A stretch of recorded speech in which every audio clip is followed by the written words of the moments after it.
Voilà, de retour pour la troisième partie, le sprint final jusqu'à la fin, avec toujours Adrien face au public, donc avec vos questions pas mal. Il y a des questions intéressantes, hein, ça va, c'est bien, ça permet en plus de revenir et je crois d'expliquer un peu, parce qu'on n'avait pas eu le temps dans les autres émissions, il y avait très peu de temps, c'est vrai, pour les questions.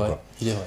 Alors on me dit, au cours des apparitions à Méta TV, justement, vous avez à peine abordé le sujet des cagoulards. Historiquement, les cagoulards ont eu des liens avec le grand patronat. Ils étaient aux côtés d'Hitler pendant la guerre, et d'autres avec la résistance. On les surnommait également le club Sinarcho-Cagoulard, Sinarco-Cagoulard. Pour vous, la cagoule, au final, c'était l'anti-France ou son contraire? C'est très compliqué, la cagoule, parce que ça recouvre beaucoup de choses. Il y a des aspects très sympathiques dans la cagoule. Qu'est-ce qui est sympathique dans la cagoule? Ce sont des gens des élites françaises qui se disent la France part totalement en vrille, il faut qu'on ressaisisse, il faut se ressaisir. Voilà.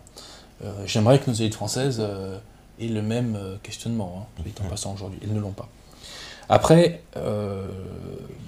aussi, ce qui est très intéressant dans la cagoule, c'est de voir qu'il y avait dans les élites françaises, donc des gens qui étaient extrêmement bien leur vie, des gens très riches, mais qui malgré tout avaient le souci de la France. Et un exemple qui est assez connu, c'est, tu connais les huiles d'olive Le Sueur? Oui, Le Sueur, bien sûr.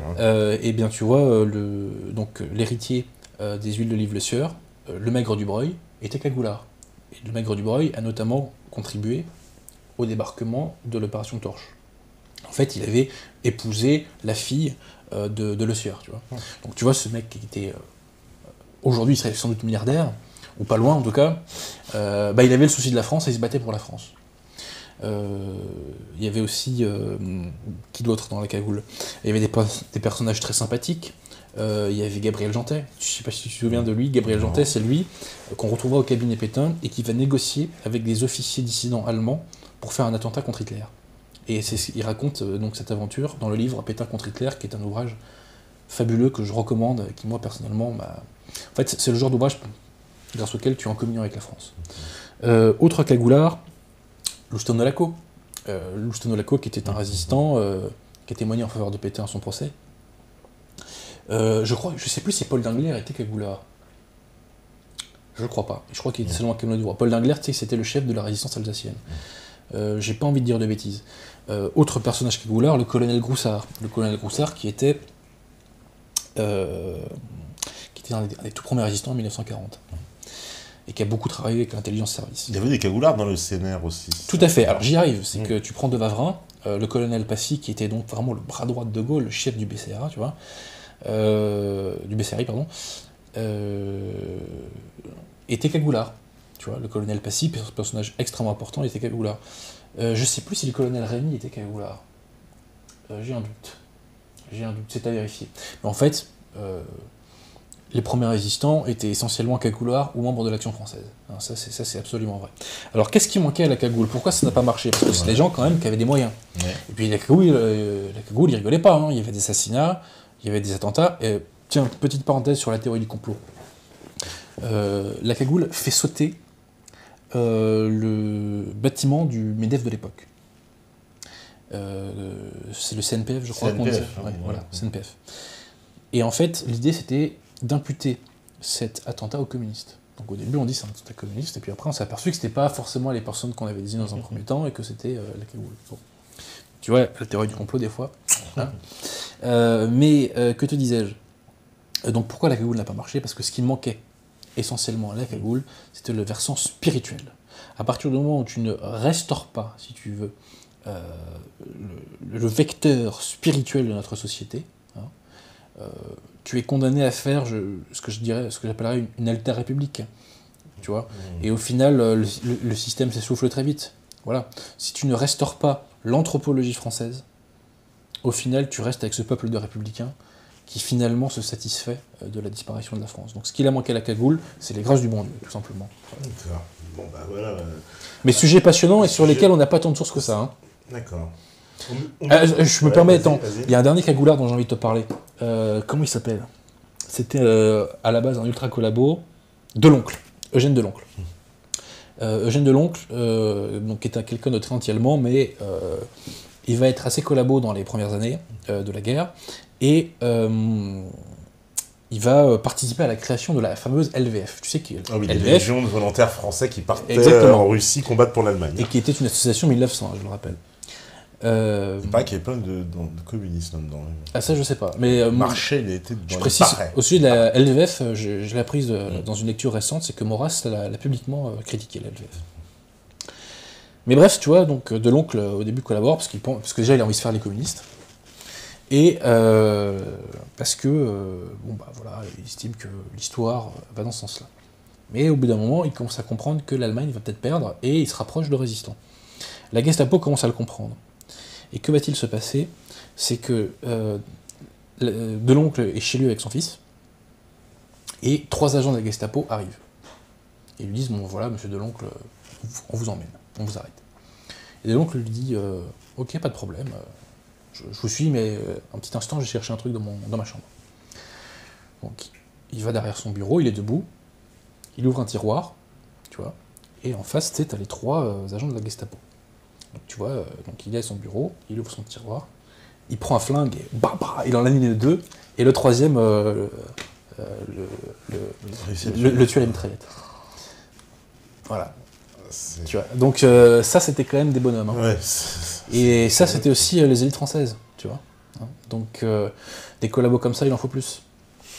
Même s'il a fait des erreurs, Deloncle. Il a fait des erreurs. Et c'est dramatique, parce que Deloncle avait vocation à vraiment à faire partie de l'âme de la résistance française. En fait, il aurait dû être à côté de Pétain, tu vois.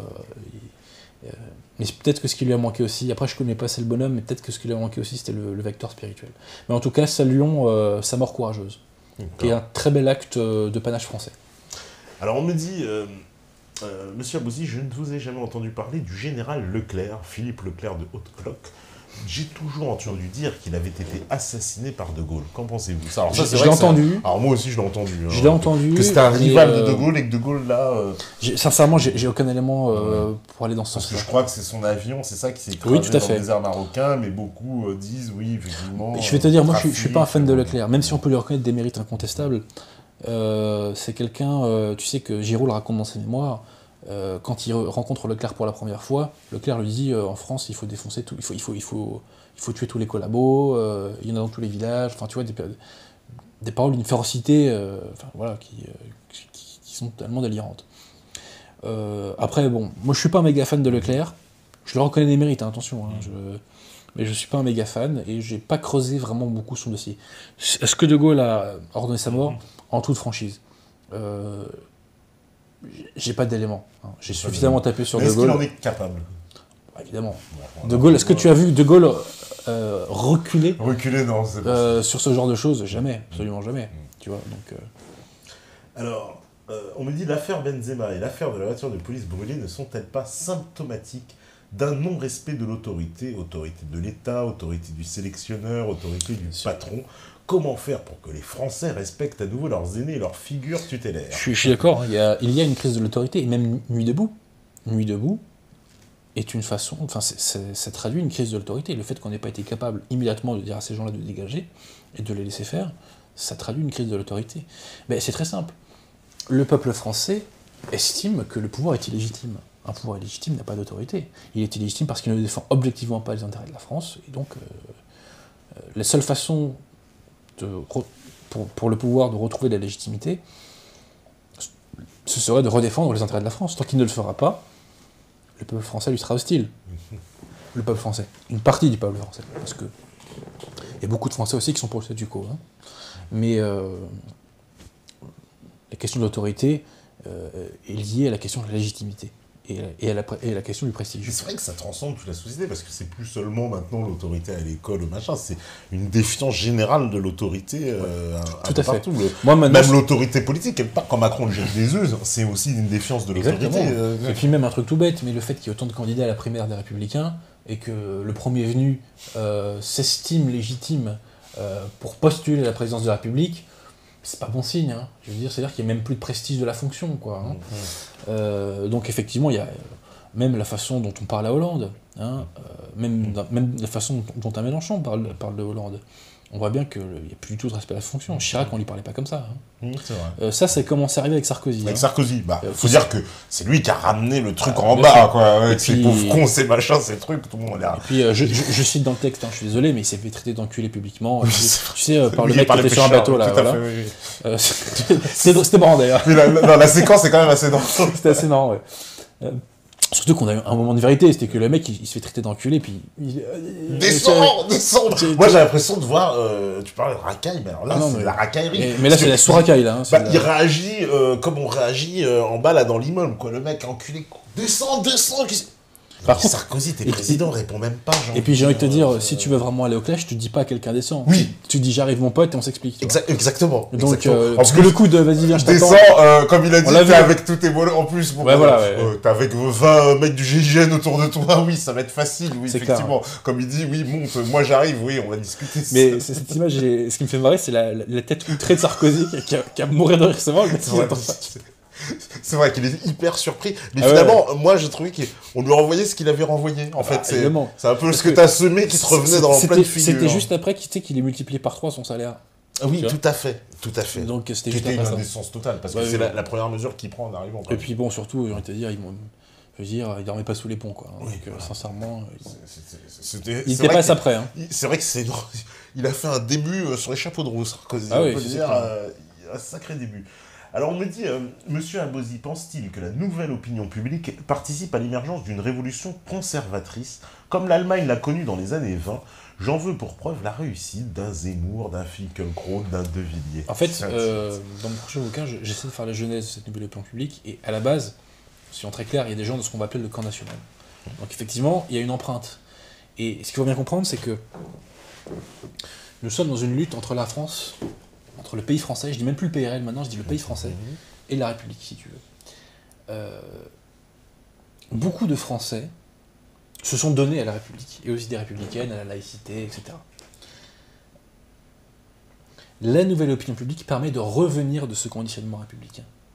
Donc, de ce point de vue-là, je vais dans le sens du métadote. Et effectivement, vers où la nouvelle opinion publique emmène-t-elle les gens qui y participent? Elle les emmène à être plus cosmopolites? Elle les emmène à être plus athées? Non. Non. Elle les emmène à plus de patriotisme, plus d'amour de la foi, Mmh. etc., etc., etc., etc. Donc effectivement, on peut considérer qu'il y a une révolution conservatrice. Mais je ne parlerai pas de l'Allemagne.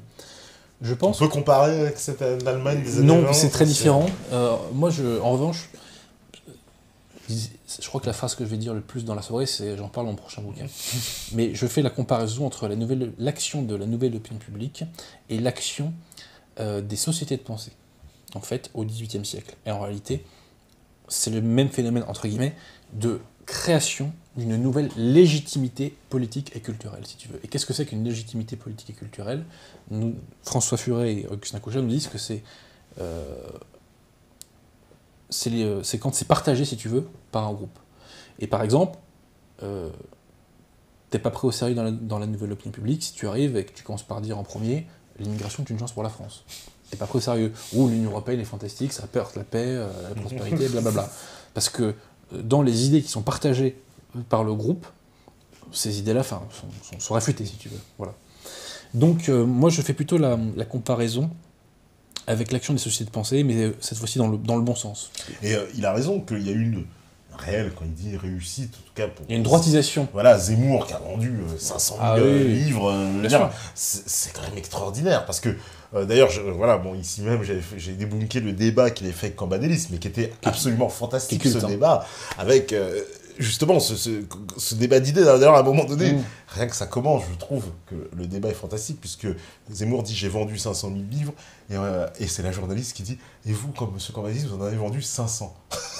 Et encore, je suis pas sûr qu'elle ait vraiment envie de ça. C'était une précommande, ça se trouve. Non mais c'est pour montrer ce décalage faramineux, parce que Cambadélis, c'est quand même ni plus ni moins que le secrétaire général Mais- du Parti Socialiste, si je m'abuse. Enfin, Mais c'est je vais pas te un dire une personnage chose. quand même... Quand j'ai écouté le discours de Hollande à Verdun, je me suis dit, ils n'ont plus rien à nous dire. Qu'est-ce que Cambadélis a à dire aux Français dans un livre? C'est normal qu'ils prennent que 500 livres. Ces gens-là sont tellement en décalage par rapport à la réalité. Qu'est-ce que Cambadélis a à nous dire sur la persécution des femmes blanches dans les Transiliens? Qu'est-ce qu'il a à dire sur Calais? Qu'est-ce qu'il a à dire sur l'Union européenne? Tu vois? Que dalle. Qu'est-ce qu'il a à dire sur la déchristianisation de la France? Ils n'ont rien à dire aux Français, ces gens-là. Ils n'ont plus de prise sur la réalité. Si tu veux, ce qui est pour eux la réalité ne l'est pas. Puisqu'ils sont, et je suis très fier de cette formule que j'ai inventée, des bourgeois blancs vivant entre bourgeois blancs.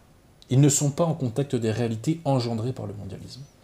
Et donc, Zemmour, qui lui parle un peu plus du réel, on peut critiquer Zemmour sur tel ou tel truc, mais moi je trouve que en phase quand même de toute façon, globalement, avec les événements, moi quand j'écoute Zemmour dans les grands médias, je trouve que globalement il va dans le bon sens.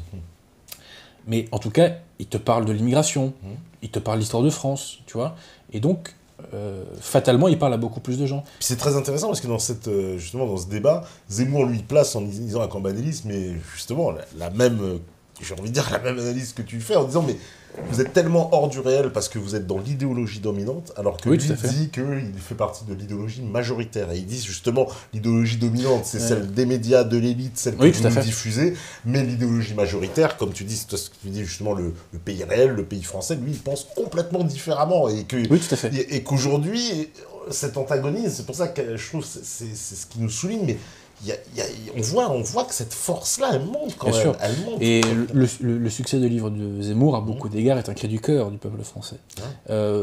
Sur les 500 000 personnes, ma main au feu que la moitié n'ont pas lu le bouquin. Mais tu vois, c'était vraiment un cri du cœur. Et effectivement. Mais tu sais, le succès de Zemmour est à rapprocher du succès de Méta TV, d'Égalité et Réconciliation et de que sais-je encore. C'est-à-dire que des choses... tout ce qui permet de s'éloigner du politiquement correct, du mondialisme, etc., est plébiscité par les Français qui n'en peuvent plus, parce que nous vivons dans une société totalitaire, et que les Français veulent s'évader de cette espèce de chape de plomb politiquement correcte qui fait que tu te prends des coups à chaque fois que tu t'en éloignes un peu. Voilà.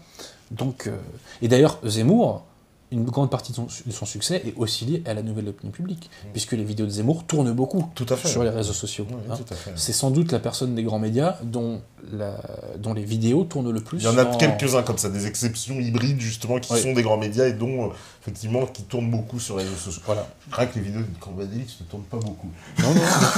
Mais tu sais, ce qui est intéressant, c'est de comparer le nombre d'abonnés des chaînes YouTube, de la LICRA, du Parti Socialiste, des trucs comme ça.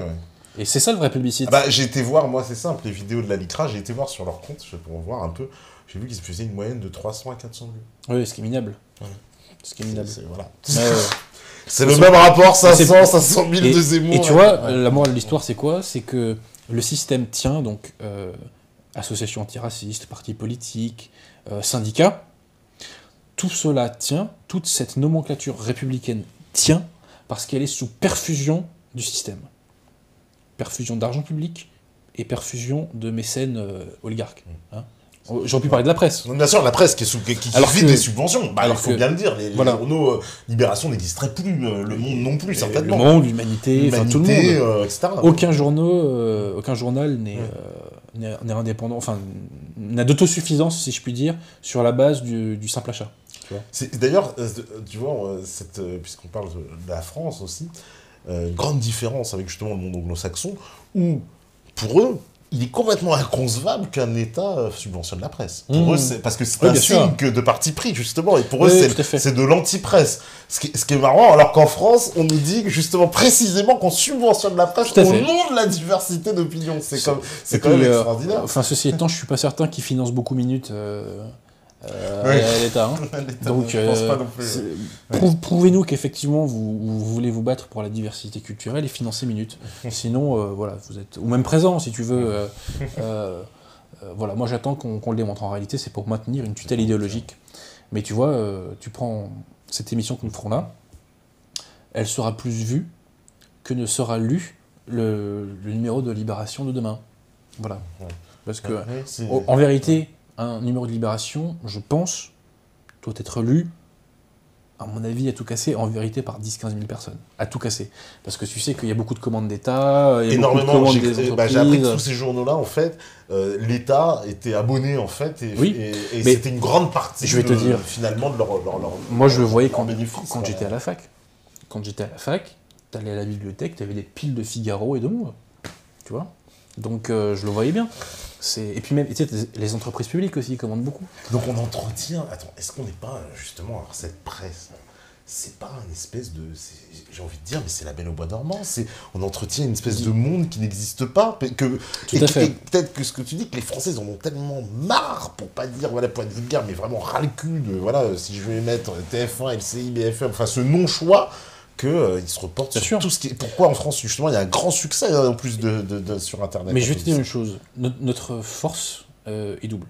En fait, je devrais dire plutôt, on a deux atouts avec nous. On a la vérité et le talent. C'est-à-dire qu'on peut se tromper, mais globalement, on ne peut pas nous dénier une certaine droiture d'intention et le fait qu'on veut aller vers... on veut que les choses aillent mieux et on se bat pour la France. Ça, on ne peut pas nous le retirer. Et on a le talent. Parce que, excuse-moi, mais normalement, ni Meta TV ni Adrien Abosi n'auraient dû exister médiatiquement. Et ça veut dire que nous, on arrive à exister médiatiquement sans fric, sans rien, sans personne derrière, sans structure, sans grosse structure derrière, tu vois. Si on arrive à vivre un petit peu, c'est qu'on intéresse les gens. Et on intéresse les gens pas en faisant du secret story, tu vois. Hein, on intéresse les gens avec des sujets quand même relativement relevés. Donc j'ai la prétention de dire, mais je te parle d'Adrien Abosi, je peux te parler de Hubert Rémy, je peux te parler de Pierre Hillard, je peux te parler de Laurent Ozon, je peux te parler de Michel Drac, je peux te parler de plein de gens. On a la vérité et le talent. En face, ils ont le mensonge et la nullité. Parce qu'ils sont nuls. Si tu prends Pierre Hillard, par exemple, imaginons qu'un jour, le Saint-Esprit fait que, voilà, il y a un débat qui est organisé, Pierre Hillard. Mais le système mettrait qui en face de Pierre? Pour des bêtes de jeux politiques, il mettrait qui en face de Pierre? Question bête. Et sur la remigration, il mettrait qui en face de Ozon? Et sur l'identité de la France, il met qui face à Adrien Abosi? Tu te rends compte le massacre à la tronçonneuse? Ils sont nuls en face. Il y a une espèce de nullité de l'appareil républicain. Ça n'a pas toujours été le cas. Hein. La République a eu des grands défenseurs. Hein. Mais... l'ancienne génération, j'ai l'impression, d'hommes politiques a plus de tenue quand même. Bien sûr. De l'époque mitterrandienne, Chirac, enfin cette ancienne génération. Je vais dire une chose. On peut trahir facilement les intérêts de la France avec un De Gaulle, avec un Mitterrand, même un petit peu avec un Chirac, mais avec une Najat Vallaud-Belkacem. Avec un Geoffroy Didier. Les mecs, ça va se voir, là. Hein. Attention, hein. Faites ce que vous voulez, hein, mais ça va se voir. Donc en face, ils sont nuls. Ils sont incultes. Ils n'ont... Regarde. Moi, quand je fais une conférence, je tiens 1 heure sans papier. Et je peux tenir 2, hein, si je veux. Hein. Tu prends n'importe quel homme politique du système. Tu lui enlèves ses téléprompteurs, enfin, je sais plus comment ça s'appelle, mais le mec, il est en panique totale. Lui, tu lui enlèves ses petites fiches, il est terminé. Donc, tu vois, ils sont anthropologiquement misérables, ces gens-là, tu vois. Ce qui n'était pas le cas d'un De Gaulle. De Gaulle qui faisait ses conférences de presse sans papier, sans rien. Il paraît qu'il apprenait ses discours par cœur. Exactement. Et puis même Clémenceau était quand même une brute intellectuelle. Hein. Très bon écrivain, Clémenceau, il faut le reconnaître ça. Très très bon écrivain. À l'instar de Gaulle, il aurait mieux fallu qu'il reste écrivain d'ailleurs. Mais bon, c'est pas grave. Mais donc voilà, face à nous, on a des nuls. Et on a des nuls qui sont maintenus sous perfusion. Et le système qui n'est pas tout à fait bête, les gens qui tiennent vraiment la France, qui ne sont pas tout à fait bêtes, au bout d'un moment, vont arrêter de soutenir ces gens-là. Ils vont changer de cheval. Ça fait ambiance, j'ai envie de dire. Alors, comme en France, fin XVIIIe siècle, c'est un système qui est complètement vermoulu. Et peut-être qu'un événement, on va dire, un grand événement, peut tout emmener. On a l'impression que un bon événement peut vraiment déclencher en fait, je pense que c'est encore un peu tôt. Encore un peu tôt, mais ça pourrait Mais dans 4-5 ans, quelle digue restera-t-il? Quelle digue restera-t-il, sincèrement? Voilà. Donc, mais tu prends par exemple Marine Le Pen. Marine Le Pen écrase tous ses concurrents. En termes de charisme, en termes d'arguments, alors que pourtant le FN, moi j'ai des réserves sur son logiciel idéologique. Et voilà, c'est évident. Et moi je suis vraiment frappé de la nullité. Et en plus le FN, petite chose, ils sont très très en phase avec justement cette nouvelle opinion publique. Oui. Beaucoup plus que tous les autres. C'est incomparable. Incomparable. Et pour cause, la nouvelle opinion publique crée des électeurs Front National. Pas forcément parce qu'on divinise Marine Le Pen, mais parce qu'on a conscience que le MPS, enfin ce qu'on appelait autrefois le MPS, sont des escrocs, sont des voyous, et donc on veut s'affranchir de ça. Et on se dit peut-être que le vote peut aider, donc je vais voter FN, même s'ils ne me font pas rêver. Et surtout qu'en plus, dans cette nouvelle opinion publique, ça aussi c'est vraiment fait nouveau pour le Front National, mais moi je rencontre plein de rebeux de Renois qui disent qu'ils préféreront voter Marine Le Pen. C'est possible. C'est tout à fait nouveau. Non, mais je peux t'assurer que c'était impossible en 86, hein, je te le dis. C'est pas possible. Même en 90, c'est pas possible. Je veux bien le croire. Impossible. Mais moi, je le souhaite. Je vais te dire très franchement. Je m'intéresse à l'élection présidentielle parce que c'est un événement historique. Bon. Mais au fond, je n'ai rien à cirer de l'élection présidentielle. Sincèrement, moi, ce que je te dis, ce que j'attends, c'est que la société française se ressaisisse et qu'elle revienne vers l'héritage spirituel de la France. Je pense que c'est là la clé de beaucoup de choses. Ceci étant, je suis tout à fait prêt à reconnaître que l'élection de Marine Le Pen serait sans doute un moindre mal comparée à celle d'un Juppé ou une réélection de Hollande. Ne serait-ce qu'en politique extérieure, je pense qu'elle serait moins catastrophique. Après, je pense pas qu'elle s'occuperait de leur immigration, de leur réévangélisation de la France. Ils sont très républicains, le fait finalement, quand même. C'est sa grosse casserole. Hein. Pour moi, c'est vraiment sa grosse casserole. Et tu vois, pour moi, qu'est-ce que c'est le bon programme politique? Tu vois, c'est réévangélisation, remigration et réenracinement. Ces trois mots-là n'ont pas leur place au FN aujourd'hui, je pense. Hein, a priori. Je ne veux pas faire de procès d'intention, mais a priori, je ne pense pas que Marine Le Pen soit sur cette ligne. Pas trop. Néanmoins, je reconnais que quand tu as un débat, quand tu as un journaliste qui interviewe Marine Le Pen, tu as une empathie pour Marine Le Pen, généralement. Parce que le mec en face est de mauvaise foi, tu vois que le mec en face essaie de faire passer son idéologie mondialiste. Marine Le Pen, qui n'est pas, à proprement parler, vraiment anti-mondialiste, malgré tout, pour défendre ses billes, elle est contrainte de lui rentrer dans le lard. Très objectivement, je trouve que les médias, d'une façon générale, lorsqu'ils traitent Marine Le Pen ou un membre du Front National, ils sont toujours plus méchants qu'avec un autre. Ils sont hargneux. Ils se permettent, voilà, ils sont hargneux, ils sont méchants, quoi. Voilà, mais ils se permettent en plus... Et condescendants. Condescendants, tout à fait, et il y a des limites, en tout cas, qu'ils ont posées avec les autres hommes politiques, qui se permettront pas de faire. Et alors, avec le Front National, tout est permis. En tout cas, j'ai vu plein de fois, elle assiste à des émissions, puis on lui balance un reportage à charge avec toujours les mêmes histoires. Et puis le détail. Voilà, bon, toujours les mêmes histoires. Et puis, pour lui dire, eh ben alors, et vous alors, qu'est-ce que vous en pensez? Alors que ça, on ne le fait jamais aux autres, alors qu'on pourrait le faire. Si on voulait faire l'objectivité, je veux dire, moi, je sortirais les photos de Mitterrand, machin, truc, je mettrais les gens aussi mal à l'aise. Mais des bonnes photos de Mitterrand. Et voilà, et en disant, bah, alors vous assumez tout ça? C'est la bonne... Non, mais t'as tout à fait raison. T'as tout à fait raison. Il y a une rupture de ton, hein, si je puis dire. Et puis même, il y a tout, quoi. Il y a le mépris, et notamment sur Marion Maréchal Le Pen, qui exècre. Marion Maréchal Le Pen, c'est la seule personnalité politique qui ne mérite pas quand elle parle, en fait, quasiment. Tu vois. Bon, je peux me tromper, je la connais pas, hein, je l'ai jamais parlé, et je connais pas de proches, je connais pas de personnes qui sont proches d'elle, mais elle m'a l'air d'être attachée à l'héritage spirituel de la France. Bon, je sonde pas les reins et les cœurs, mais c'est quand même potentiellement une bonne chose. Voilà. Après, on verra. Alors, on me dit... ces princesses catholiques. Monsieur Abosi, avez-vous une idée pour donner envie aux non-croyants de s'intéresser au catholicisme? Très bonne question. Bon, déjà, il y a l'Action de la Grâce. Ouais. Bah, tu sais quoi? Lisez l'histoire de France. Lisez l'histoire de France. Je pense que c'est... lisez aussi les Évangiles, le Nouveau Testament, qui est très facile à lire. Histoire de France, Jacques Bainville, tu conseilles celui de... Par exemple. En fait, lisez toute l'histoire de France. Intéressez-vous à l'histoire de France, intéressez-vous à la monarchie. Lisez Baudelomény, lisez André Cher-Adam, lisez même du Coston, lisez du...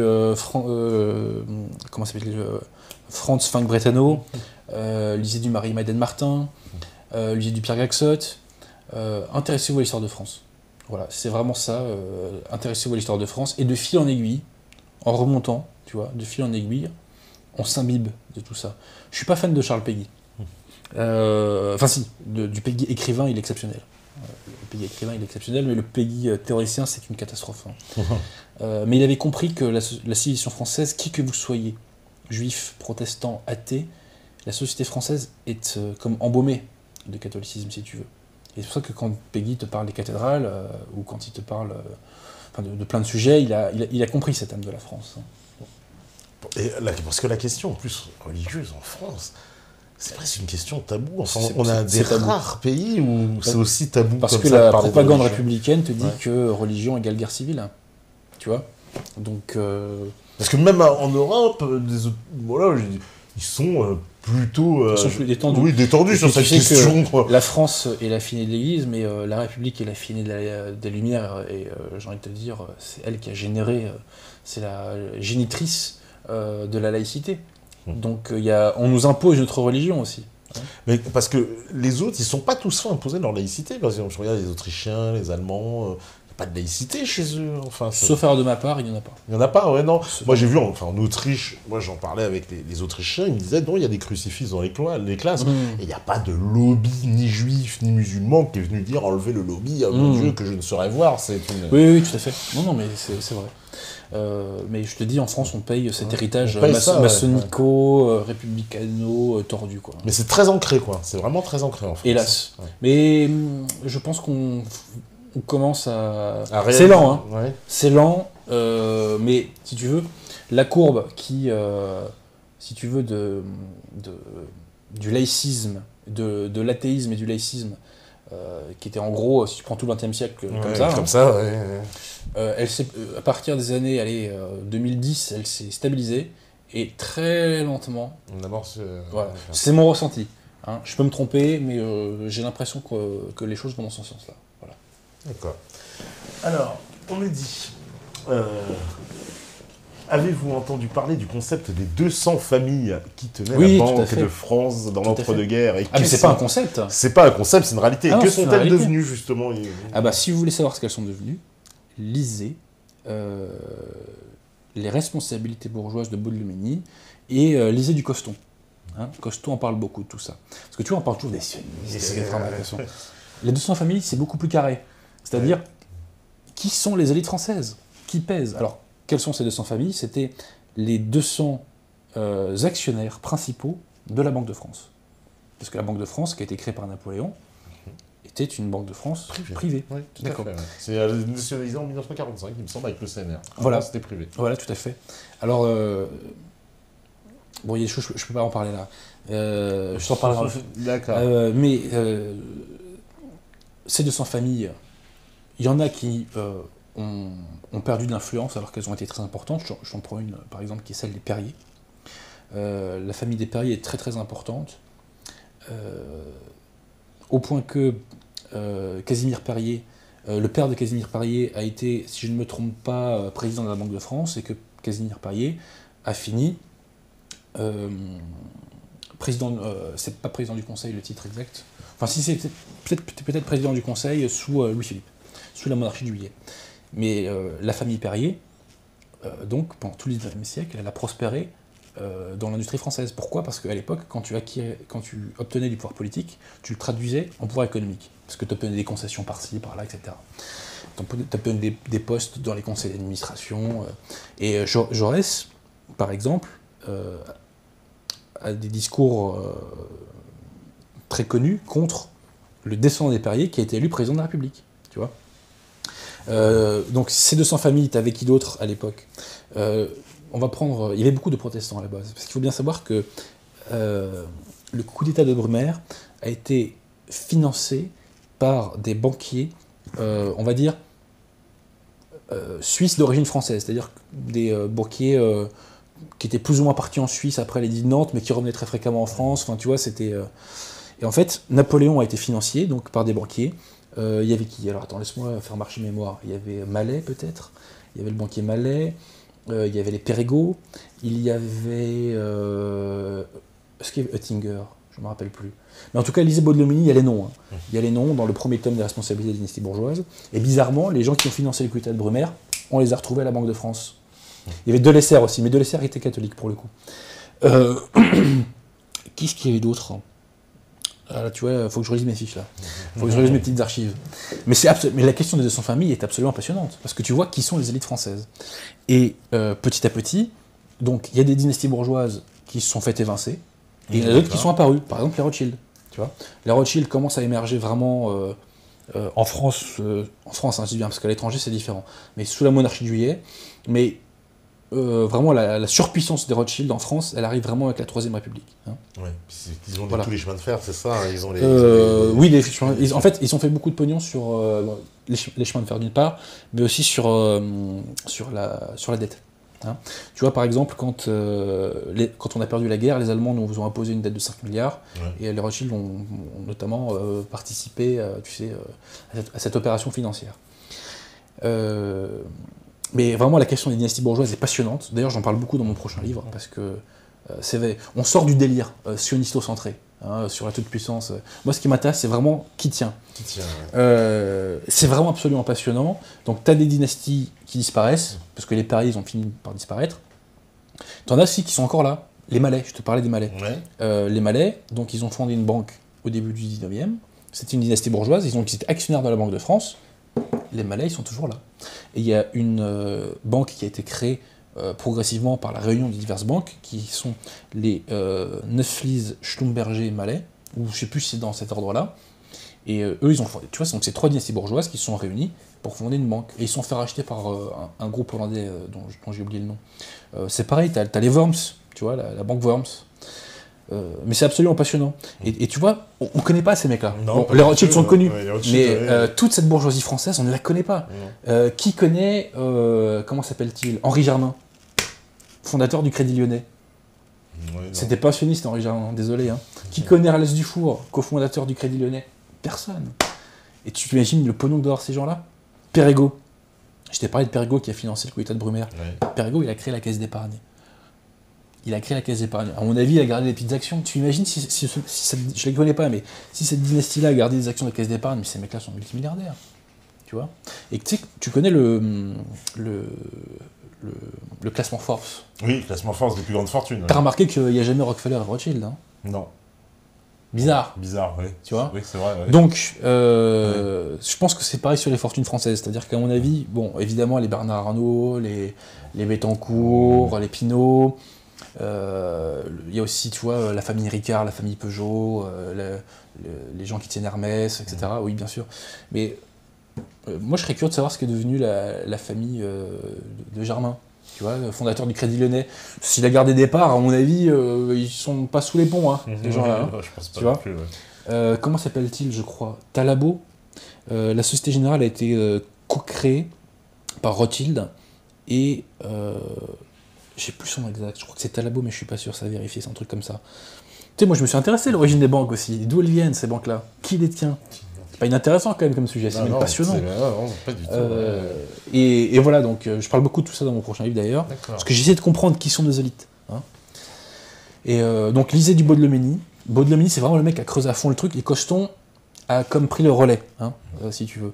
Mais c'est toujours actuel, ces 200 familles. C'est-à-dire, il y a toujours dans les 200 familles, certaines. Pas tous, il y en a beaucoup qui ont disparu. Ou, c'est pas qu'elles ont disparu, si tu veux, c'est qu'elles ont été reléguées dans l'influence, je dirais, politique et sociale. Par contre, ils ont toujours le blé. Hein. Si ça n'a pas été trop mal géré, t'inquiète pas pour eux. Tu vois, tu prends une autre dynastie juive qui est celle des Fould. Les Fould ont été très influents sous l'Ancien Régime. Mais sous la Troisième République, ils ont totalement disparu. Autre dynastie bourgeoise, les Laffitte. Les Laffitte ont été très importants jusqu'à la monarchie de Juillet, mais à la monarchie de Juillet, ils se sont effondrés. Parce que tu sais, tu fais vite un mauvais placement et ta fortune, elle peut partir en vrille. Hein. Donc voilà, tu vois, c'est... Mais j'ai pas révisé mes classiques avant de venir, j'ai eu tort. Mais c'est absolument passionnant.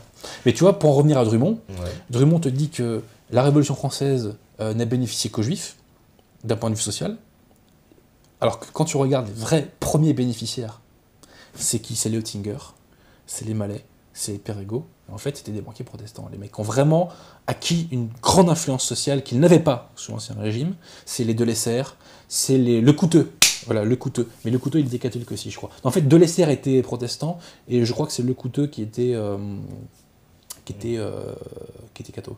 Et d'ailleurs, dans les rues de Paris, tu as des rues de Delessert. Oui, il y a des rues de Delessert, oui. Et d'ailleurs, je crois que c'est à côté de la Tour Eiffel, de mémoire.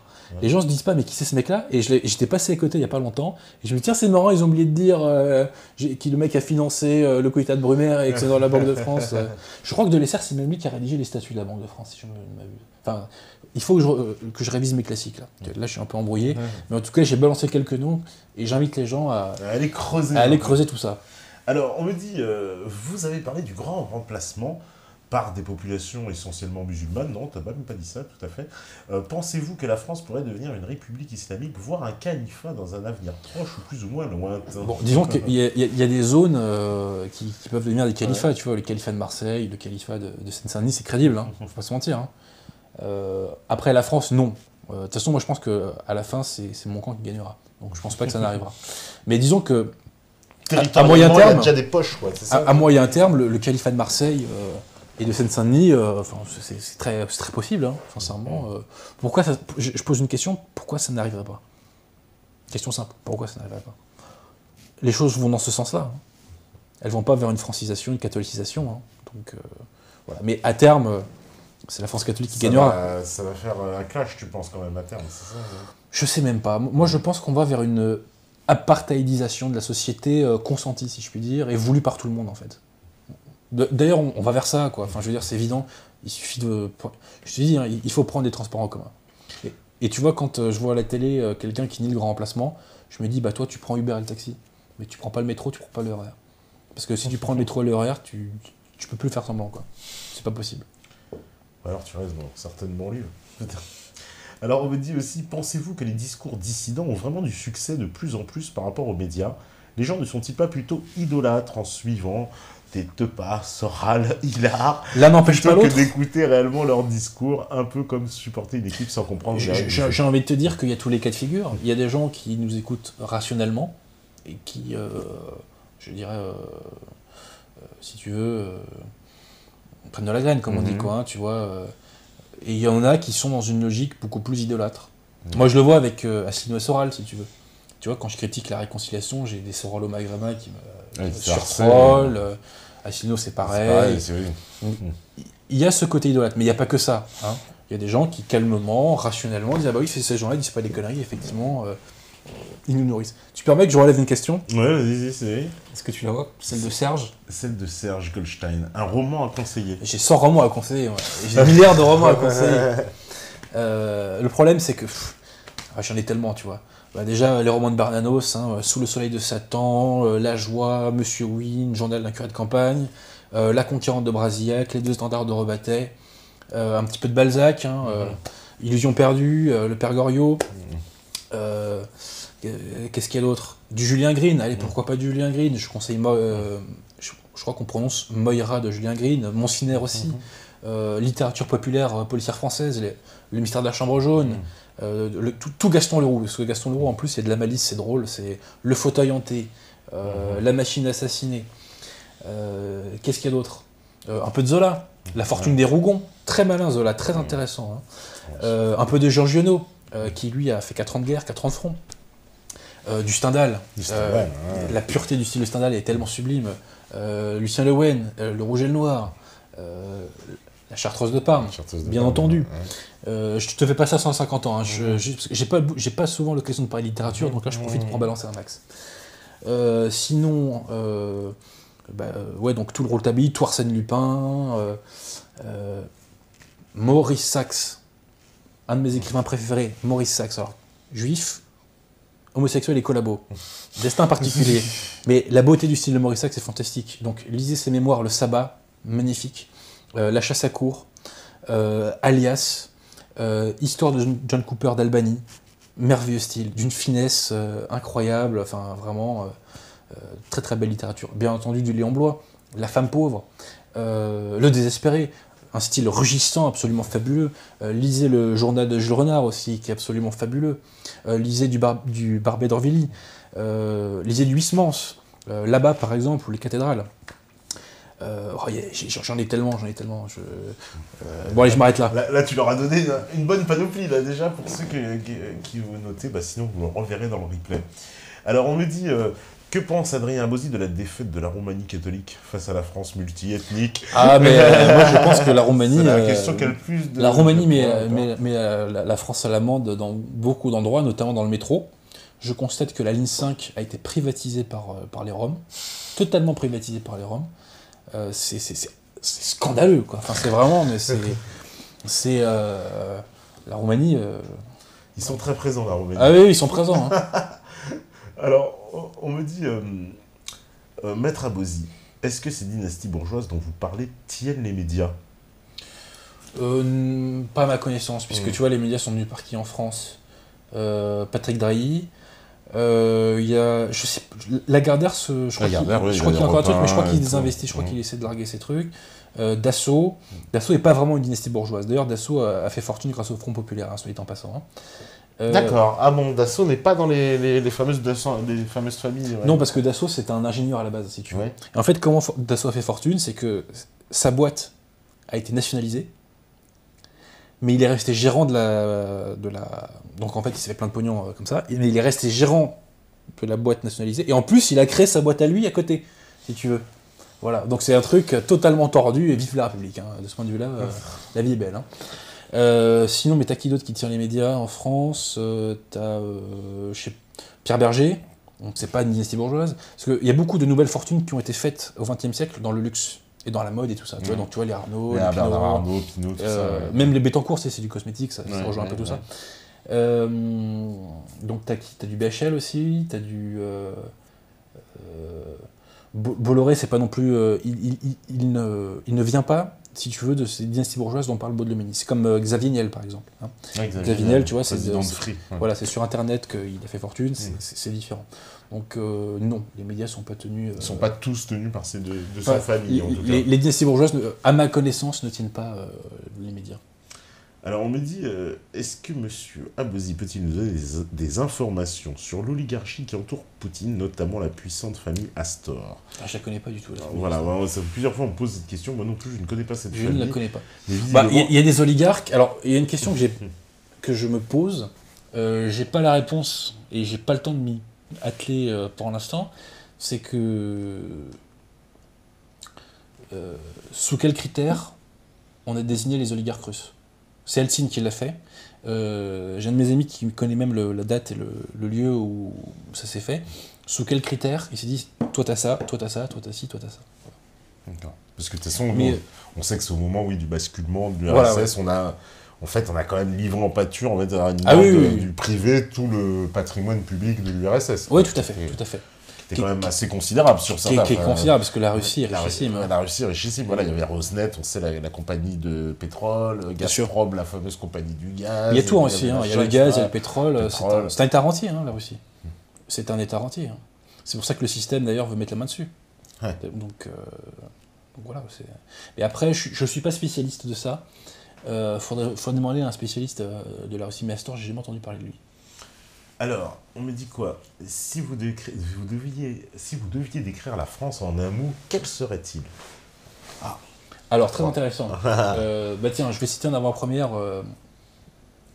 une note en bas de page de mon bouquin. Maurras, dans le livre Devant l'Allemagne éternelle, dit que Vercingétorix et Jules César sont les fondements de notre nationalité. Et moi, je rajoute, il aurait été plus complet s'il avait ajouté Saint-Rémy. Voilà. Tu vois, donc c'est Vercingétorix, Jules César, Saint-Rémy. Définition rapide, schématique. Saint-Rémy, en fait, c'est lui qui a préparé le baptême de Clovis. D'accord, c'est lui qui prépare le baptême. Saint-Rémy, c'est le parrain de la France, en quelque sorte. Parce que la France est née de la fusion entre les Francs et les Gallo-Romains, et c'est le baptême de Clovis qui a fait cette fusion-là. Tu vois. Et Saint-Rémy, donc, a préparé... c'est lui qui a baptisé, d'ailleurs, je te dis une bêtise, mais c'est lui qui a baptisé Clovis. Voilà. Donc Saint-Rémy, c'est un peu notre parrain, voilà, tout simplement. Ah bah ça, en parlant de baptême, alors là, une grande question, mais sur les évangiles, on me dit, que pensez-vous de ce passage de l'évangile? Un homme descendait de Jérusalem à Jéricho, et il tomba au milieu des brigands qui, après l'avoir dépouillé et roué de coups, s'en allèrent, le laissant à demi-mort. Un prêtre vint à descendre par ce chemin-là, il le vit et passa outre. Pareillement, un lévite, survenant en ce lieu, le vit et passa outre. Mais un samaritain qui était en voyage arriva près de lui et fut pris de pitié. Il s'approcha, banda ses plaies, il versa de l'huile et du vin, puis le chargea sur sa propre monture, le mena à l'hôtellerie et prit soin de lui. Le lendemain, il tira 2 deniers et les donna à l'hôtelier en disant « Prends soin de lui, ce que tu auras dépensé en plus, je te le rembourserai à mon retour. » Voilà. Et puis... Alors, tu connais ce passage de la Bible? C'est le bon samaritain. Alors, je vais te dire, je lisais énormément la Bible. Pendant plusieurs années, je lisais 2 fois la Bible, en fait. Ouais. Et quand je dis la Bible, c'est Ancien et Nouveau. Je le fais moins depuis à peu près 2 ans. Je sais pas ce qu'on doit comprendre. En fait, ça, c'est le bon samaritain. En fait, si je me trompe pas, c'est que... Attends 2 secondes. Je reprends, prends soin de lui, je te le rembourserai, mon retour. Lequel de ces trois, à ton avis, s'est montré le prochain de l'homme tombé aux mains des brigands? Je comprends pas trop en fait la question.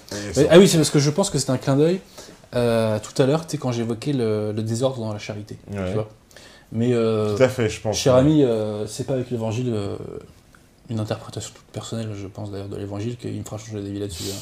Sincèrement, hein. Désolé. Ouais, c'est certainement la question, effectivement, pour l'ordre de la charité. Alors, on me dit, au-delà du simple intérêt de la France, ne pensez-vous pas que les problèmes sont fondamentalement les mêmes dans l'Europe et plus largement dans tout le monde occidental? Bah, le problème, c'est le salut de l'âme. Donc effectivement, il est pareil pour tout le monde. Mais après, les modalités pour le salut de l'âme sont différentes parce que bon, les situations sont différentes. Après, il y a des problématiques identiques, puisqu'effectivement, il y a cette lutte contre cette oligarchie anglo-américaine qui rapace et qui veut tout s'approprier. Chaque pays a ses spécificités, hein, ceci étant, puisque tu vois, le rapport, par exemple, qu'a la France avec les États-Unis n'est pas le même que l'Allemagne avec les États-Unis. Tout à fait, bien sûr. C'est pareil avec le cas russe, enfin, c'est... Oui, il y a des spécificités. Il y a des éléments mais... En fait, si tu veux, l'élément commun, c'est la tutelle anglo-américaine. Tu vois. C'est ça. Après, la laisse, je reprends une expression de Pierre Hillard, elle est plus ou moins grande en fonction des États. Et nous, en France, la laisse, elle est assez petite. Hein. Elle est assez petite en France. Ah, oui, la marge de manœuvre est très... Et elle est de plus en plus petite. Hein. On est devenu l'État le plus soumis aux États-Unis. Tout à fait. On a dépassé l'Angleterre. L'image de la France à travers le monde, il faut bien se dire que maintenant, on passe pour une espèce de caniche des États-Unis, ce qui est quand même... Ce qui est le cas. Hein. Ouais. On passe pour une espèce de... C'est qu'en Libye, c'est qu'en Syrie. Voilà, D'ailleurs, les présidents français, mais c'est une réalité, depuis, enfin surtout sous Hollande, encore pire, c'est le désintérêt le plus total. C'est-à-dire quand ils font une visite à l'étranger... Même Sarkozy, tu vois, avait quand même des petits côtés pro-russes. Oui. Que Hollande n'a plus du tout. Plus du tout, oui, tout à fait. Oui, plus du tout. Hein. Sarkozy, d'ailleurs, même aujourd'hui encore, sur la Crimée. Bah, il était parti voir, d'ailleurs, il a mis une épine dans le pied du gouvernement, parce qu'en plein embargo, il était parti voir. Et puis même un Fillon, tu vois, Fillon, il est assez proche des Russes. Oui, tout à fait. Donc, tu vois, Fillon qui je sais plus en quelles circonstances, avait dit qu'il fallait suspendre les négociations pour le TAFTA, mine de rien. Bon, s'il était président, est-ce qu'il aurait courage de le faire? Je ne suis pas convaincu, mais en tout cas, il prend cette position-là, tu vois. Donc voilà. Petites évolutions. Alors, on me dit, quelle est quelle est la position d'Adrien Abosi par rapport au nouveau débat qui vient entre transhumanistes et bioconservateurs? Alors, sincèrement, je ne suis pas spécialiste du sujet. Ouais, parce que je ne me positionne pas là-dessus. Complètement. A priori, le transhumanisme est quelque chose à fuir, mais c'est des notions que je ne maîtrise pas, donc je ne veux pas dire de bêtises. Alors, on me dit, que pense Adrien de la caution de 500 000 € en cash pour libérer un trafiquant de drogue à Grenoble? Je connais pas cette histoire. Oui, ça a fait beaucoup d'effrayer la chronique, on va dire. C'est-à-dire qu'il y a une caution qui a été payée par 500 000 € en cash? Voilà, en cash, pour libérer un trafiquant de drogue. Bizarre. Bizarre, et puis faut faire attention à l'argent en cash, parce que des fois ça disparaît. Hein. Parce que le virement, Tracfin, fait que ça disparaît pas. Ça disparaît pas. Le cash, ça disparaît. Donc, il y a peut-être des mains baladeuses qui pourraient... bon, là je dis ça, je vise personne. Alors on me dit, oui, on avait posé la question tout à l'heure, est-ce que tu connais le sujet des cagots, aussi appelés chrétiens? Est-ce que tu connais C'est quoi ça? Les cagots. Comment tu écris ça? Alors C-A-G-O-T-S. Ouais, c'est une question là. C-A-G-O-T-S, les cagots qu'on appelait chrétiens. Est-ce que tu connais? Pas du tout. Bon bah voilà, comme ça désolé, la question, hein. Désolé. Non, parce qu'il dit, j'ai posé plusieurs fois la question, on n'a pas répondu, oui, mais chaque fois personne ne connaît. Il faudra inviter un jour à ça. J'ai jamais entendu parler de ça. Moi non plus. C'est comme les Astor, hein, désolé. Hein. Ça arrive, on apprend toujours plein de choses. Alors, on me dit, avant la fin de l'émission, pourrez-vous nous dire où peut-on vous suivre sur Internet et se tenir au courant de votre actu? Ça, c'est vrai. C'est pas compliqué, hein. Tu tapes mon nom sur YouTube de temps en temps. Voilà. Sincèrement. Mais t'as pas un site, toi, non? Non, j'ai pas de site. Si, moi, j'ai une ligne qui est assez particulière. Donc, si tu veux, je suis pas relayé globalement. Donc, mais sincèrement, je vais te dire, tu vas sur YouTube, tu tapes mon nom. Oui, il y a pas mal de choses, c'est vrai. Mais les gens, ils attendent un site, Adrien Abosi. Ouais, non, mais j'ai pas le temps. Ouais. Mon métier me prend beaucoup de temps et me fatigue beaucoup. Donc, je fais pas ce que je veux. On me dit, est-ce que tu as signé la pétition pour le transfert des cendres du maréchal? Je crois pas que je l'ai signé, mais j'ai pris parti publiquement pour ça. C'est évident qu'il faut ramener les cendres de Pétain d'Ouaumont. Il n'y a même pas de débat, quoi. Et si demain je suis au pouvoir, je le fais tout de suite. Hein. Avec le petit discours qui va avec, t'inquiète pas qu'on va bien rigoler. On me dit, dans un futur proche, pourquoi ne pas penser un jour à s'investir politiquement dans un parti ou carrément en créer un en vous, ou vous présenter personnellement à certaines élections? Je te pose la question, pourquoi faire? Pourquoi faire? Oui, c'est ça, pourquoi faire, ouais. C'est consumer mon temps, mon énergie, et donc c'est du temps que je n'utilise plus à lire, à écrire, entre guillemets, à diffuser la bonne parole. Je dis pas que Si demain, il est vraiment utile pour la France que je fasse ça, je le fais. Aujourd'hui, aucun intérêt. Hein. Aucun... Et de toute façon, j'ai pas le temps. Donc, le problème, il est réglé. C'est que, je te le dis, mon métier me prend beaucoup de temps, me fatigue beaucoup. Donc voilà. Mais moi, si tu veux, mon rôle aujourd'hui, c'est pas ça. Moi, mon rôle, c'est de diffuser la bonne parole et de refranciser les gens. Voilà, je suis un refrancisateur. Refrancisateur, c'est pas mal. Après, j'aurais aimé que cette mission n'ait pas existé. Bon. Les Terminators, quand on me dit les bourgeois blancs sont-ils l'avant-garde de la République? Pas que. Pas que. Croire que seuls les juifs, que la bourgeoisie est uniquement juive, je te le dis, ça relève de la folie. Il y a des éléments juifs dans la bourgeoisie, tu vois, bien entendu. Et puis on connaît les grands noms, les Rothschild, les Drahi, les machins, les BHL, voilà. Mais si vous croyez que c'est que ça, les élites françaises, c'est juste du délire, quoi. Enfin, je veux dire, au bout d'un moment, en fait, si tu veux, les bras m'en tombent. Les bras m'en tombent. C'est comme si je te dis, dans l'équipe de France, il n'y a que des Chinois, tu vois. Dans l'équipe de France de foot, il n'y a que des Chinois. Bah, tu regardes, tu vois que des Noirs, un Maghrébin et quelques Blancs. Bah, non, il n'y a pas de Chinois. Bon, donc, dans la bourgeoisie française, il y a des élites juives. Oui, c'est vrai. Croire qu'il n'y a que ça, c'est faux.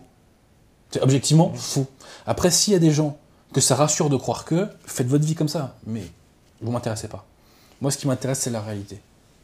On me dit, pour revenir sur la Seconde Guerre mondiale, Brasillac et Rebatté étaient-ils de grands Français malgré tout? C'est compliqué. C'est compliqué. En tout cas, c'était des grands écrivains, tu vois. Tu sais, on peut être un grand Français et se tromper. Hein. Parce que Brasillac, lui, en plus... il est systématiquement brocardé. C'est vrai que... Il voulait le mettre dans le fameux salon du livre, et puis ça avait fait un scandale, parce qu'il y avait Céline, Brasillac, machin, on a dit « Ah non, on veut pas de lui » et tout. Je vais te dire, au regard des critères de l'époque, on peut considérer qu'il n'était pas de grand français. Mais quand je vois les collabos d'aujourd'hui, Rebatté et Brasillac, ils passent presque pour des résistants. Hein. Parce que, je vais te dire, quand tu vois l'effondrement de la France, quand tu vois que notre gouvernement, de façon consciente, fait passer depuis plusieurs décennies au bas mot des mesures dont on sait qu'elles frapperont la France et qu'elles dégraderont les conditions de vie des Français, qu'elles porteront atteinte, je dirais, à l'identité de la France, à côté, Brasillac et Rebatté, c'est des rigolos. Hein. Je cite pas de nom pour éviter les procès, mais voilà. Hein. Ouais, donc, mais en tout cas, ils sont pas aussi méchants que ça. Les deux étendards de Rebatté, c'est l'un des plus beaux styles que j'ai jamais lu. Et Brasillac, c'est pareil. Hein. C'est un très très beau style. Alors tout ce qu'il écrit n'est pas forcément surexcitant, Brasillac. Je crois qu'il a un bouquin, Les Marchands d'oiseaux, qui m'a un peu rasé, même s'il se passe à côté de là d'où je viens. Mais son bouquin La Conquérante à Brasillac, par exemple, qui se passe au Maroc, est vraiment génial, quoi. Vraiment génial. Super bien écrit, super style, plein de finesse. Vraiment, je le recommande. D'accord. On me dit en plus, tiens, le fondateur de L'Oréal était aussi un cagoulard. Tiens, le fondateur de L'Oréal. Oui, c'est Schuller. Mais il a mal tourné puisqu'il a fini par financer Mitterrand, tu vois. Donc, il y avait des choses à se faire pardonner. Ah, d'accord. C'est lui qui a lancé Mitterrand, en fait. C'est lui qui a lancé Mitterrand. Oui, d'accord, c'est très intéressant. Voilà. On me dit, en quoi Adrien ne peut-il pas diffuser la bonne parole à travers un parti politique? Parce que si je crée un parti politique... Enfin, non, déjà, je n'aurai jamais les moyens de créer un parti politique, déjà, premièrement. Mais si je vais à un parti politique, on me dit, bah Adrien, t'es bienvenu, hein. Par contre, Pétain, t'en parles plus. La remigration, t'en parles plus. La réévangélisation, t'en parles plus, etc., etc., etc. Voilà. Franchement, ça m'intéresse pas. Ouais, ça fait rentrer dans le moule du système, ça m'intéresse pas. Ouais, c'est ça. Je préfère avoir ma liberté. Une fois que si tu rentres dans n'importe quel parti politique, on sera obligé de brider ta parole. Ma ligne de francisation disparaîtra aujourd'hui. Et moi, ce qui m'intéresse, c'est d'être en communion avec l'âme de la France. Tu vois. Et donc, je suis en communion avec de l'âme de la France quand je te lis du Baudelaire, quand je te lis du Arsène Lupin, quand je te lis du Stendhal, quand j'écris mes bouquins, quand je fais une conférence, j'ai l'impression d'être en communion avec l'âme de la France. Si demain, je dois aller faire campagne pour un parti X ou Y, pour dire voter Adrien Bauzy avec un slogan bidon et pour proposer des réformes bidons, sincèrement, ça m'intéresse pas. Ouais, ça m'intéresse pas. Ça n'aura pas d'intérêt vraiment. Tu vois. Donc j'ai de la chance d'avoir un métier qui me permet de vivre correctement, qui me permet une certaine liberté. Hein, parce qu'on me dit, monsieur Bauzy, vous parlez pas assez des juifs, parce que vous avez peur de perdre votre emploi. Je dis, mais cher ami, je peux pas perdre mon emploi. Je ne peux pas perdre mon emploi. Bref. Ouais. Ah bah là, justement, je suis allé faire un tour sur le chat pour voir. Après, on dit, mais j'ai pas dit qu'ils étaient tous sionistes. Mais excusez le pouvoir, les médias, le fric, ce sont eux. Mais non. La finance juive, ça existe. Mais si tu prends par exemple ce dont je te parlais tout à l'heure sur les dynasties bourgeoises, en France, pendant très longtemps, il n'y a quasiment pas eu de finance juive au XIXe siècle. Il y a eu la montée en puissance des Fould, des Perrer, des Rothschild, mais ça a pris du temps. Le Crédit Lyonnais a été fondé par des catholiques, par exemple. Tu vois, je connais pas toutes les banques, mais le Crédit Lyonnais, par exemple, il a été fondé par des catholiques. Prends les noms. Tu prends toutes les grandes banques. Est-ce que toutes les grandes banques françaises sont détenues par des juifs aujourd'hui? Bah, qu'on me le prouve. À ma connaissance, c'est pas le cas. Tu vois, je peux me tromper. À ma connaissance, ce n'est pas le cas. Donc moi, si on ne me prouve pas quelque chose, c'est mon côté avocat. Moi, je regarde ce qu'il y a dans mon dossier. Tu vois, c'est pareil. Je vois pas de Chinois dans l'équipe de France. Tu vois. Donc, ou alors, je vois un Maghrébin dans l'équipe de France. Bah, je dis, il y a un Maghrébin. Je dis pas qu'il y a 11 Maghrébins sur le terrain, il n'y en a qu'un. Donc voilà, qu'est-ce que je dis d'autre? Maintenant, on va être très clair sur la question juive. Il y a beaucoup de gens qui, je dirais, s'exonèrent de leur responsabilité ou la responsabilité de leur communauté, ou plutôt disculpent la nuisance produite par leur communauté en surjouant la question juive et en rendant les juifs responsables de tout et n'importe quoi. Voilà. Bon, alors, la question juive, ça existe, mais, excusez-moi, la persécution des femmes blanches dans les transports en commun, c'est pas la LDJ. Hein. Ouais. Excusez-moi, messieurs. Hein. Donc, c'est pour ça que ça me fatigue un peu. Je fais une mise au point sur le judéocentrisme dans mon prochain livre. Donc, la question juive existe. Il y a des réseaux juifs qui sont influents et qui sont puissants et qui permettent la mise en œuvre du mondialisme et de la spiritualité globale. Mais le monde ne repose pas que sur ça. Et s'il n'y avait pas dans la société une masse critique qui allait dans leur sens ou qui était prête à aller dans ce sens-là, ils n'auraient pas d'influence. Donc on ne peut pas tout résumer à cela. Hein, ouais, ça peut pas être l'alpha, l'oméga de tout. Évidemment. Et j'ai envie de vous dire. Et j'ai envie de dire. On me dit il y a beaucoup trop de juifs à la téloche. Bon. Oui, mais je vais te dire, j'en ai rien à foutre. Parce que moi la télé, je la regarde pas. Si vous êtes assez con pour regarder la télévision, c'est votre problème. Tu vois. Moi, je ne regarde pas Cyril Hanouna. Il y a des gens qui ont du temps à perdre à regarder Cyril Hanouna, et ben ils s'autopunissent, et c'est leur problème. Mais pour revenir à la question du un court instant, j'ai envie de dire aux gens, mais si les juifs sont ces êtres tout-puissants que vous me dites, comment se fait-il qu'il a fallu attendre le 19e siècle pour qu'ils commencent à avoir de l'influence vraiment, en France par exemple? Voilà. Ouais, une question intéressante. Ouais. C'est parce que il n'y avait pas la condition préalable pour ça. La condition préalable qui était que la France s'éloigne du baptême de Clovis. Voilà, c'est tout. C'est tout. Et tant qu'on oublie cette condition préalable, on oublie l'essentiel. Allez, je prends les dernières questions. Allez, la dernière. Allez, pour Galax, on me dit, l'emploi d'Adrien ne le sécurise-t-il pas dans son apolitisme actuel? Ah bah évidemment, mais que mon emploi me sécurise. Je suis libéral. Par définition. Donc je peux pas me faire virer. Voilà. Je suis mon propre patron, maintenant j'ai mon câble. Je suis pas fonctionnaire. Non, sincèrement. Et même, je vais te dire, moi, mes opinions politiques m'apportent des sympathies et des clients. Et même des mecs sérieux des fois, très sérieux. Donc, aussi, bah tiens, justement aussi, tiens, dernière question. Allez, c'est la mienne. J'ai une discussion avec Maître Viguier, je dois connaître. Oui, tu connais de nom, Viguier, qui est très très connu. Et justement, on parlait des figures en fait qui sont symboliques pour les peuples. Et il me disait, bah, regardez, pour un Allemand, la figure symbolique, c'est un militaire. C'est-à-dire, c'est le héros militaire, etc. La figure symbolique pour un Anglais, c'est plutôt un commerçant réussi, etc. Et il me disait, pour un Français, c'est un avocat. Peut-être. Parce qu'il me disait que le Français était attaché l'image du droit, de la justice, de celui qui s'engage. Je vais dire, en fait, là où les Français sont supérieurs, c'est vrai qu'on a un esprit de synthèse que n'ont pas les autres peuples. Si tu prends le livre que tu m'as évoqué de Carl Quickly, qui est très intéressant, mais il est très dur à lire, parce que c'est super mal synthétisé. En France, on a le génie de la synthèse. Donc on a des raisonnements, c'est pour ça qu'aussi on a un peuple de philosophes et de penseurs, parce qu'on a une puissance de synthèse que n'ont pas d'autres peuples. Tu vois. Après, est-ce que vraiment le français... La figure, en tout cas. Tu vois, je sais pas. Dit que la figure de l'avocat, du droit, c'est après, il faut voir comment on nous voit à l'étranger. Je sais pas comment les étrangers nous voient. Tu vois. Mais je trouve ça intéressant. Bah, voilà. Mais soyons clairs, hein, si j'étais salarié ou fonctionnaire, je pourrais pas faire ce que je fais. Je ne me le permettrais pas. Alors, question subsidiaire, si on demande quelle est la personnalité médiatique franco-maghrébine que vous appréciez? Non, c'est un peu, il fait son troll l'an dernier. Bonne question. Bonne question. Il y a qui comme personnalité? Bah, Anis El Faïda. Eh ben voilà. Anis El Faïda, qui est un bon camarade. Ouais. Après, dans le système, bon, bah, ce qui vient du système, en général, Ouais. ça a dégagé, hein, quelles que soient les origines d'ailleurs. Ouais. Mais sinon, dans le milieu, bah, y a Anis El Faïda qui est très bon, il y a Mohamed de Independence Web TV qui fait un très bon travail Ben aussi, voilà. je trouve. Ouais.